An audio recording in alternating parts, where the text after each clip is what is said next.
Vice President Paul Panel continues to investigate suspended SGF Babachir Lawal. Could the president's right-hand man return to the job? If not, who are the possible replacements for Mr. Lawal? And the political dilemma for the APC. And the APC crisis mounts as leadership crisis to find its way in the dark. Tension in the party as the ruling political party may be headed for a constitutional crisis with several unresolved matters on the table. That's our focus tonight on the program.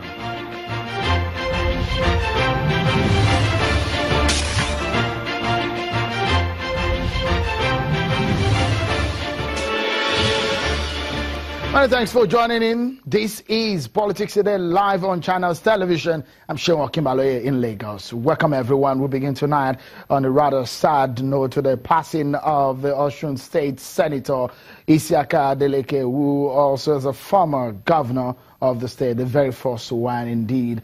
But today it was not a good sight as the funeral of the senator turned violent. It was a commotion in Ede, the hometown of the first executive governor of Osun State, Isiaka Adeleke, as hundreds of angry mourners stormed his burial scene. The event was attended by 3 governors from the southwest, those of Ondo and Ekiti State, but not even their presence could deter the mourners from pouncing on one of the aides of the Osun State governor, Idiat Lawal, who was also attending the funeral ceremony at the time, as you can see there on the screen. The atmosphere became tense when she moved to the canopy where the governor sat. The youths got agitated, asking her to leave and beating her with chairs and sticks.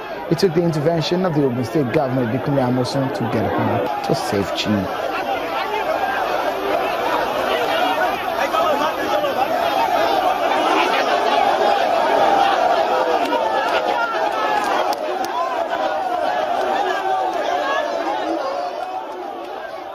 Well, sad one.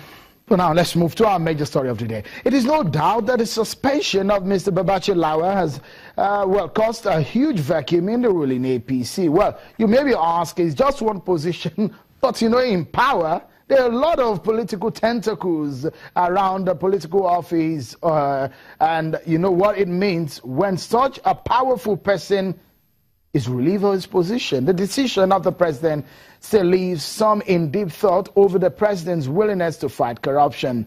That perspective we have discussed over and over on the last few days on the program. But the politics of the whole scenario and the dilemma the suspension leaves for the party is what we shall be discussing tonight.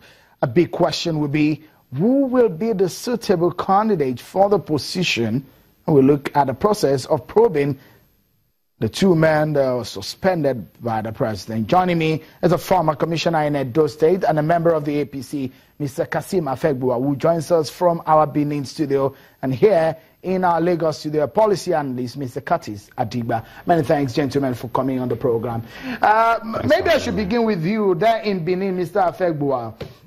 How does this come to you, first and foremost? And what would you say is an impact of the removal or the suspension of Mr. Babachir Lawal? And who would you suggest, triple barrel question there, who would you suggest as a possible replacement should Mr. Babachir Lawal be finally relieved of his job?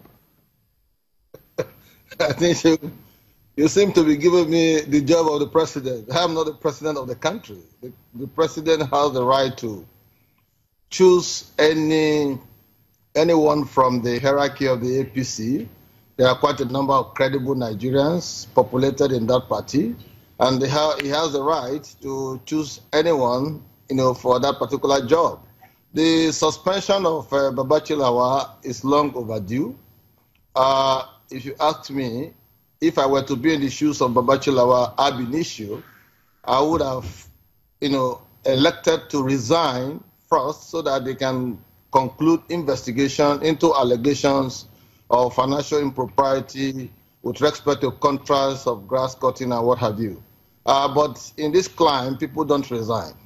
People don't want to step aside for proper investigation to be carried out. So the president, giving vent to his anti-corruption struggle, anti-corruption crusade, is a welcome development by this suspension. And I do hope that the vice president-led panel or administrative panel or anything you call it will do a good job to put the matter to rest once and for all and give the anti-corruption crusade a strong footing so that Nigerians can at least for once have confidence in the entire process.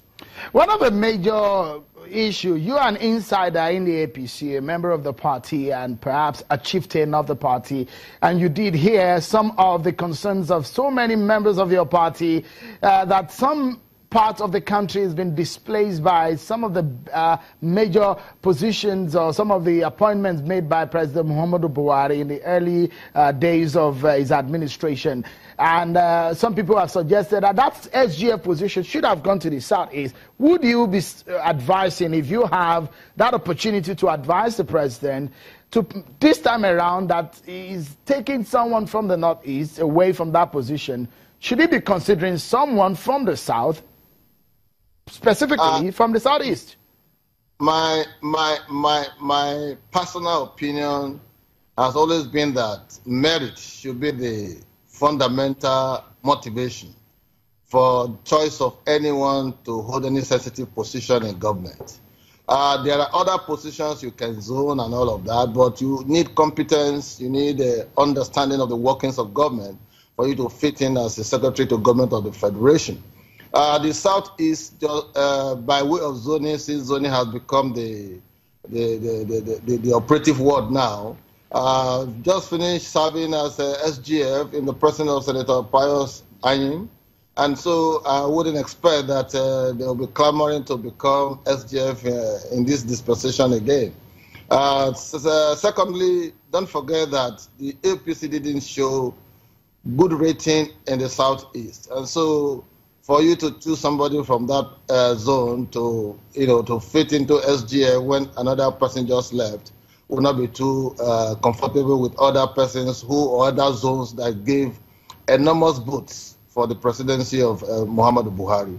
The Northeast zone, understandably, that is where Babachir Lawal comes from. They naturally will ask for it, but no one said they put forward Babachir Lawal ab initio. No one sent Babachir Lawal to go and do a contract that has put him in trouble. And so for now,